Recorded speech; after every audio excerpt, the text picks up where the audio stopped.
Kesalahan adalah hal yang tak lepas dari kehidupan seorang manusia. Manusia bukanlah malaikat yang selalu benar dengan cara hidupnya, baik itu perkataannya ataupun tindakannya.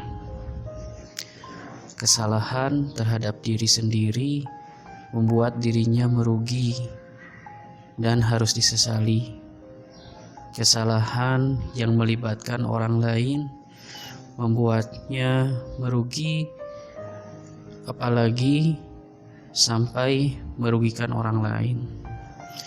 Tidak ada yang sengaja membuat kesalahan, baik untuk dirinya sendiri ataupun untuk orang lain, kecuali dia sudah tidak memiliki akal yang sehat.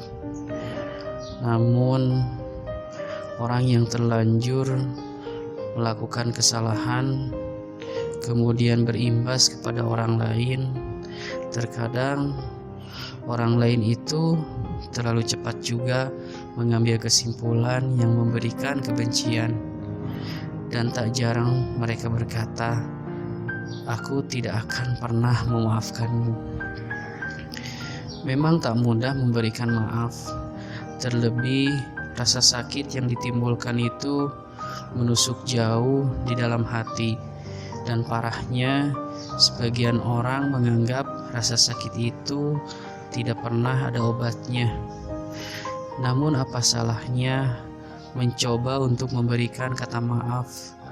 Mungkin kata maaf itu bisa menjadi jalan kebaikan untuk seseorang yang melakukan kesalahan berubah menjadi pribadi yang lebih baik.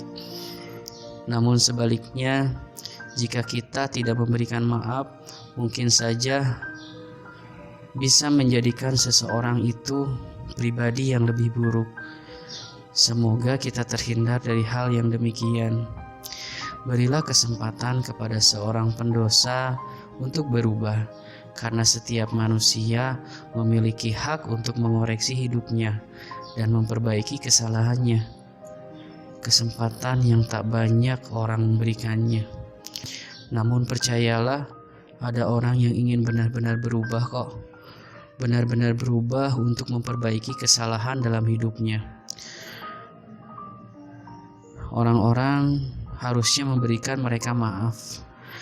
Mungkin saja satu kata maaf yang sangat hebat itu bisa jadi dilakukan oleh orang-orang yang teraniaya dan berdampak besar kepada orang-orang yang memang benar-benar ingin berubah.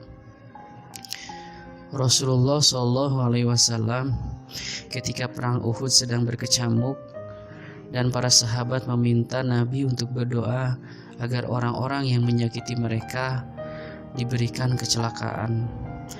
Namun Nabi tidak mengambil jalan itu.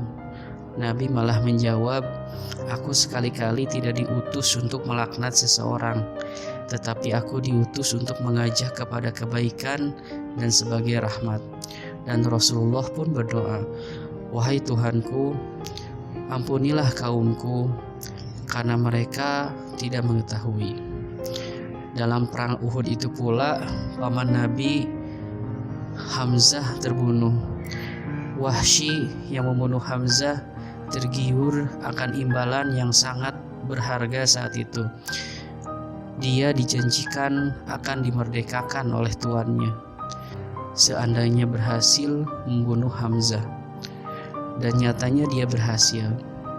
Namun suatu hari Wahsy harus berhadapan dengan Rasulullah.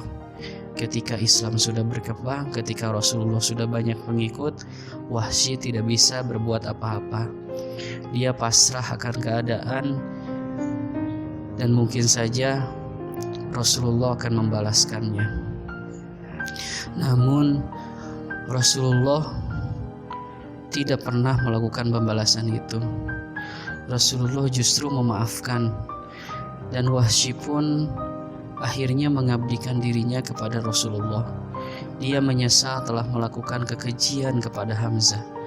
Masya Allah, sungguh agung sikap pemaaf Nabi. Bukankah kita harus meneladaninya? Ya, kita harus meneladaninya. Jadilah pemaaf. memaafkan segala kesalahan yang pernah dilakukan orang lain kepada kita. Percayalah, seseorang mempunyai hati yang selalu ingin benar dalam perkataan dan perbuatannya. Tapi ingatlah, dia bukan malaikat yang selalu benar. Sikapilah kesalahan orang lain itu dengan hati yang tenang dan maafkanlah sebelum dia memintanya. Apalagi jika dia mau melakukan apapun untuk sebuah kata maaf. Karena jika sudah seperti itu, yakinilah dia adalah pribadi yang benar-benar ingin berubah. Semoga kita bisa menjadi pribadi yang pemaaf, walaupun kita akui memaafkan itu sangatlah sulit. Amin ya Allah ya Rabbal Alamin.